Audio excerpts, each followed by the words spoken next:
ranar lahadi tana zuwa islamiyya, yanayin wurin da take akwai arna wanda ba musulmi ba, to takan dan rage musu hanya wani lokaci idan ta ɗauki wasu hanyar su ce ta zuwa coci.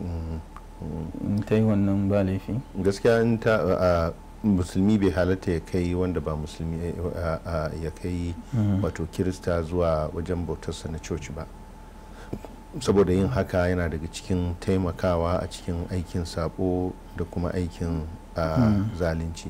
Allah ta'ala ya ce wala ta'awanu alal ismi wal udwan, kada ku yi taimako da juna akan aikin laifi da kuma zalunci.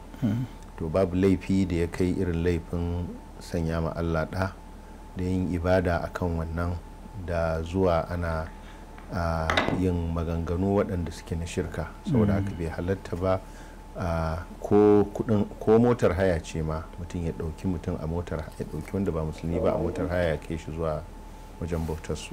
saboda haka shi ta ma wannan sai ta kula, wanda ta san cewa wajen bauta za ta je kada ta ɗauke ta, amma sauran mutane wanda suke zuwa wajen harkokin su, sauran wanda ba musulmi ba za su je kasuwa, za su je makaranta don ta ɗauke su. wannan yana da kyau, wannan abin da take na cewa don su ga wato kyautatawar addinin musulunci, wannan yana da kyau.